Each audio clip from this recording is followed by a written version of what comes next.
जय हिंद साथियों, स्वागत है आप सभी का क्लास 12th फिजिक्स के एक और इम्पोर्टेंट वीडियो में। तो आज हम लोग पढ़ने वाले हैं कक्षा 12 भौतिक विज्ञान के महत्वपूर्ण सवाल, जो कि आपके 5 अंक आपको यहाँ से दिलाकर जाएंगे। तो ये आज कुछ क्वेश्चंस आपके सामने हम सॉल्व करेंगे। इन सवालों को ध्यान से देखिएगा, क्योंकि ये जो क्वेश्चन है ये पिछले 3 से 4 सालों के रिपीटेड क्वेश्चन आप लोग को हम करवाने जा रहे हैं आपकी अनसॉल्व से। तो ये आपका सेट नंबर 2024 में आप देख लोगे तो वहाँ पर आपको ये मिल जाएगा।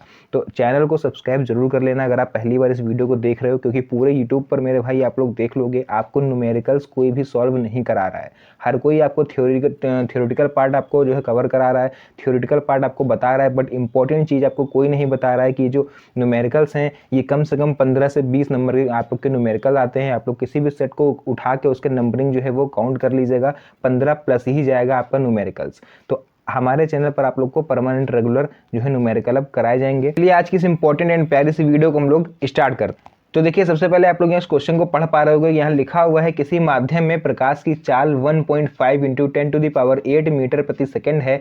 यदि प्रकाश किरण माध्यम से वायु में जाए तो क्रांतिक कोण का मान ज्ञात करो। ये आपका जो न्यूमेरिकल्स है ये मैंने ऑप्टिक्स से उठाया है और 2024 में ये आया हुआ क्वेश्चन है, तो इसको यहाँ पर आप लोग जरूर से ध्यान से देखिएगा। तो देखो यहाँ पर क्या हमें ज्ञात करना है, क्रांतिक कोण का मान ज्ञात करना है। कब? जब किरण हमारी माध्यम से वायु में जाए।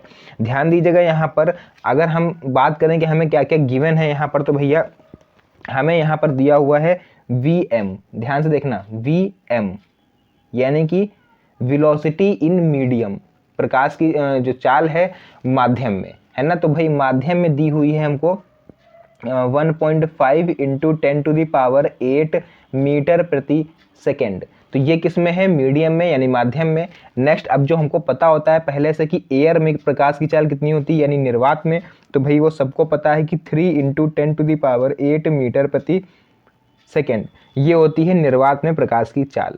तो बस जब दो चीज़ें हमको पता हैं और आपको पता होगा कि हमारा जो क्रांतिक कोण का फॉर्मूला होता है भैया वो क्या होता है, तो समझ लो ये आपका क्वेश्चन हो गया। तो क्रांतिक कोण का हमारा फॉर्मूला सिंपल सा होता है, यहाँ पर आप लोग लिख लोगे साइन सी, है ना। क्रांतिक कोण को किससे डिनोट करते हैं? साइन सी से। तो साइन सी यानी कि जो क्रांतिक कोण है हमारा वो होता है 1/, पहले माध्यम के सापेक्ष दूसरे माध्यम का अपवर्तनांक। तो ये होता है हमारा क्रांतिक कोण का फॉर्मूला। क्लियर है? तो चलिए अब हमको यहाँ से केवल 1 और 2 हमको निकाल लेना है और हमारा जो क्वेश्चन है ये पूरी तरह से सॉल्व हो जाएगा। तो अब 1 और 2 हम लोग इसमें कैसे निकालेंगे? तो 1 और 2 निकालो। देखो 1 और 2 यानी पहला हमारा माध्यम कौन सा है? माध्यम, है ना। पहला हमारा क्या है? माध्यम में प्रकाश की चाल। तो यहाँ पर हम लोग भैया ले लेंगे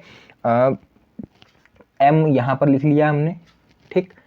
जो पहले दिया होता है उसको हम लोग लास्ट में लिखते हैं m, और हमको वायु के सापेक्ष में यहाँ पर ज्ञात करना है, तो जो ज्ञात करना है उसको लिखते हैं पहले, यानी ANM, दूसरे माध्यम के सापेक्ष पहले माध्यम का अपवर्तनांक।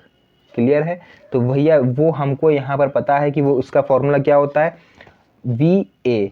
ध्यान से देखना, यहाँ पर अगर आप भूलोगे तो आपका चला जाएगा। यहाँ पर स्टार्टिंग में A लिखा हुआ, ANM यानी दूसरे माध्यम के सापेक्ष पहले माध्यम का अपवर्तनांक। तो पहले A है तो हम यहाँ पर भी पहले A ही लिखेंगे, अपॉन में Vm यानी velocity in air, velocity in medium. इतना कर लेने के बाद आप लोग को बच्चों क्या कर लेना है, VA और Vm की वैल्यू पुट कर देनी है। VA की वैल्यू है 3 × 10⁸ मीटर प्रति सेकेंड और Vm की वैल्यू है 1.5 × 10⁸। इसको हम लोग पॉइंट हटाएंगे तो एक जीरो ऊपर बढ़ेगा और ये 15 बन जाए 15 एंड 15 2 जा 30। तो यानी कि हमारे पास भैया क्या आ जाएगा, 2 × 10⁸ और ये जो 10⁸ है ये ऊपर आएगा तो भैया ये आएगा -8। क्लियर है? तो ये देखो प्लस माइनस ये पूरा कैंसिल आउट हो जाएगा, तो हमारे पास फाइनली बच जाएगा ANM = 2। यही बचेगा हमारे पास, दूसरे माध्यम के सापेक्ष पहले माध्यम का अपवर्तनांक। तो भैया ये ANM है, जो ये यानी कि 1 और 2 बोलो या फिर ANM बोलो, बात वही है। हमें दूसरे माध्यम के सापेक्ष पहले माध्यम का अपवर्तनांक ही ज्ञात करना है। तो अब हम लोग यहाँ लिखेंगे समीकरण फर्स्ट से। देखो यहाँ पर इसको हम लोग मान लेते हैं इक्वेशन फर्स्ट, और यहाँ पर बच्चों आप लोग लिख दोगे समीकरण फर्स्ट से। अब समीकरण फर्स्ट से हमने यहाँ पर क्यों लिखा, हर एक चीज़ की अपनी इंपॉर्टेंस है। देखो ध्यान से देखना बच्चों, यहाँ पर भैया आप सीधे फॉर्मूला छाप दो। Sine C is equal to क्या होता है, 1/, ANM लिख लो, चाहे 1 and 2 लिख लो, मैंने अभी स्टार्टिंग में बताया, तो हम यहाँ पर ANM लिखते हैं। आप चाहो तो यहाँ पर भी ANM कर लेना, कोई प्रॉब्लम नहीं है, ठीक है। अगर आप ऐसे भी कर दोगे तब भी एग्जामिनर समझ जाएगा कि भाई बच्चे ने यहाँ पर क्या करा हुआ है। तो यहाँ पर हम देखेंगे तो भैया sine C is equal to, यहाँ पर 1/ANM की जगह क्या लिख दोगे 2। अब यहाँ पर एक चीज़ ध्यान दीजिएगा, यही आंसर नहीं आ गया हमारा, बहुत से बच्चे यहाँ पर गलती कर देते हैं। तो यहाँ पर अब करना क्या है, 1/2 साइन में किसकी वैल्यू होती है भैया, तो 1/2 देखो साइन 0 की होती है ना, सॉरी 0 की तो 0 रहेगी, और यहाँ पर आप लोग देखोगे 30 की होती है 1/2, यानी कि साइन 30 डिग्री। क्लियर है यहाँ तक?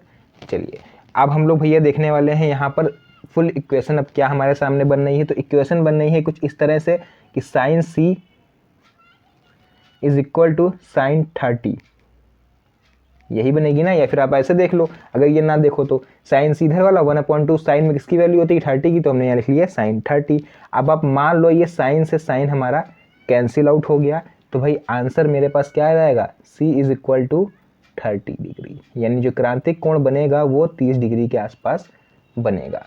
तो ये क्वेश्चन था बच्चों इंपॉर्टेंट, आप लोग इसको इस तरह से सॉल्व कर सकते हो, बिल्कुल सिंपल तरीके से हमने आपको समझाया ताकि कोई भी कितना भी कमजोर छात्र हो वो सीख जाए।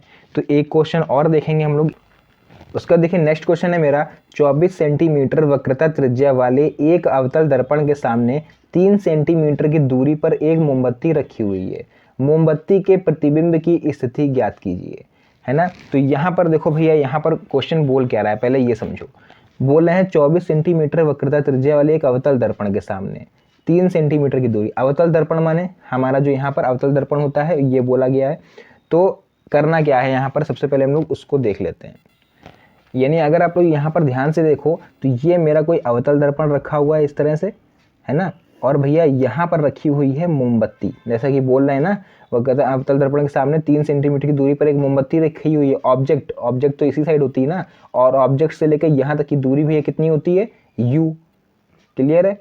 तो मोमबत्ती रखी हुई है और मोमबत्ती के प्रतिबिंब की स्थिति ज्ञात करनी है हमको। यहाँ पर भैया ध्यान से देखना, प्रतिबिंब की स्थिति आपको ज्ञात करनी है कि प्लस में बनना है कि माइनस में बनना है। बाकी ये वक्रता त्रिज्या जो है ये तो 24 सेंटीमीटर दी हुई है। तो यहाँ पर एक चीज़ हम आपको बताएंगे कि देखो U जो है ये मेरा माइनस में लिया जाएगा अवतल दर्पण में, ध्यान देना, क्योंकि हमारा प्रतिबिंब क्या है, देखो अगर इसको नंबर लाइन हम लोग माने तो इधर पॉजिटिव होता है इधर निगेटिव होता है, इसलिए U हम लोग यहाँ पर क्या लेंगे, निगेटिव में लेंगे। बस इतना बताना था हमको। उसके बाद हम लोग यहाँ नोट कर लेते हैं, सर्वप्रथम हमको R यानी वक्रता त्रिज्या दी हुई है माइनस का 24 सेंटीमीटर, और आपको शायद पता हो कि फोकस दूरी और वक्रता त्रिज्या में जो संबंध होता है बच्चों वो होता है F is equal to R/2, यानी फोकस दूरी अगर हमको निकालनी है तो वक्रता त्रिज्या का आधा करना पड़ेगा। तो इस हिसाब से अगर हम लोग यहाँ फोकस दूरी देखेंगे तो भैया माइनस का 12 सेंटीमीटर आ जाएगा, है ना। यहाँ 24 रख के काट देंगे तो ये माइनस का 12 आ जाएगा। और हमको और चीज़ हमको यहाँ पर V हमको फाइंड करना है, यानी प्रतिबिंब की स्थिति हमको फाइंड करनी है। तो बस अब कुछ नहीं करना है हमको, यहाँ से भैया सूत्र सबको पता है, सूत्र क्या होता है यहाँ पर एक बार हम लोग नोट कर लेते हैं। सूत्र वही हाई स्कूल वाला पुराना सा यूज़ करना है जो था हमारा कि 1/F is equal to 1/V plus 1/U, यही था ना मेरा सूत्र। तो बस अब इसको हम लोग लगा देते हैं, क्या दिक्कत है, देखिए आराम से हो जाएगा। अब इसमें क्या करो, 1/F की जगह पर रख दो -12, 1/V हमको फाइंड करना है, एंड प्लस 1/U की जगह पर रख दोगे माइनस का 3 सेंटीमीटर, क्योंकि हमको दूरी तो दी हुई है ना, ये देखिए 3 सेंटीमीटर की दूरी पर मोमबत्ती रखी है, यानी U क्या होता है, ऑब्जेक्ट और लेंस के बीच की दूरी, दर्पण के बीच की दूरी, है ना। तो U हमको पता है माइनस का 3, तो यहाँ से भैया क्या दिक्कत है, निकाल लेंगे 1/V आ जाएगा इज इक्वल टू, यहाँ 1/-12 था ही पहले से, ये प्लस माइनस माइनस हो इधर आएगा, ये हो जाएगा किसमें, प्लस माइनस माइनस का है ना। और आप लोग इसको इधर ले आओगे तो ये हो जाएगा प्लस में 1/3, 1/V अपनी प्लेस पर है, 1/-12 इधर ही था, और इसको हमने और इधर भेज दिया तो ये हो गया प्लस में। अब यहाँ से भैया ले लो आप लोग एलसीएम, तो 1/V इज इक्वल टू, यहाँ पर इसका एलसीएम कितना आ जाएगा, एलसीएम भी आ जाएगा इसका 12, यहाँ पर माइनस का 1 प्लस 4, यही होगा ना। तो इज इक्वल टू यहाँ क्या हो जाएगा 3/12, इसको काटेंगे तो 3 × 3, 3 × 4 = 12, यानी 1/4। तो भैया हम लोग इस तरह से कह सकते हैं कि ये जो हमारा V आएगा ये क्या आएगा बच्चों, 1/V इज इक्वल टू 1/4, यानी ये जो हमारा प्रतिबिंब की दूरी आई है इसको अगर हम लोग कंपेयर करें या क्रॉस मल्टीप्लाई अगर करा दो तो V इज इक्वल टू 4 नहीं हो जाएगा अगर हम लोग इसको क्रॉस मल्टीप्लाई कराएं, यानी V इज इक्वल टू आ गया 4 सेंटीमीटर। अब लेकिन यहाँ पर जो ध्यान देने वाली बात है वो ये है कि हमारा आंसर निगेटिव आया कि पॉजिटिव आया, पॉजिटिव आया है ना, यानी प्लस आया। तो हम लोग यहाँ पर लिखेंगे कि v is equal to 4 centimetre. ये तो आया ही आया है, इसका मतलब ये है कि जो प्रतिबिंब है वो दर्पण के दूसरी ओर बन रहा है, दर्पण के दूसरी ओर यानी पॉजिटिव साइड में बनना है, दूसरी ओर बन रहा है, ठीक, प्रतिबिंब। क्लियर है? तो इस अगर माइनस आता तो हम लोग बोलते कि जहाँ जिस साइड वस्तु है उसी साइड बनना है। तो जैसा कि हमने ये डायग्राम वही बनाया था ना ये वाला, तो हमारा ये इसका मतलब जो प्रतिबिंब है वो इस तरफ बनना है, पॉजिटिव साइड में। हमने बोला था ना ये पॉजिटिव होता है इधर निगेटिव होता है, नंबर लाइन को देखें तो इस तरह से आप लोग इसके इंपॉर्टेंट क्वेश्चन कर सकते हो। तो अगर आपको ये दो न्यूमेरिकल पसंद आए तो आप लोग कमेंट सेक्शन में बताइएगा, ताकि हम आगे चल के इसकी संख्या और बढ़ा सकें। तो अभी ये दो क्वेश्चन हमने डेमो के तौर पर बनाए हैं, अगर आप लोग को पसंद आता है तो इस पर न्यूमेरिकल की संख्या और बढ़ाई जाएगी। एक एक दिन में 8-8 10-10 न्यूमेरिकल आपको कराए जाएंगे। तो फिलहाल के लिए आज की वीडियो को यहीं पर एंड करते हैं, मिलते हैं नेक्स्ट वीडियो में एक और अच्छी इंटरेस्टिंग मज़ेदार वीडियो के साथ। तब तक के लिए धन्यवाद, जय हिंद।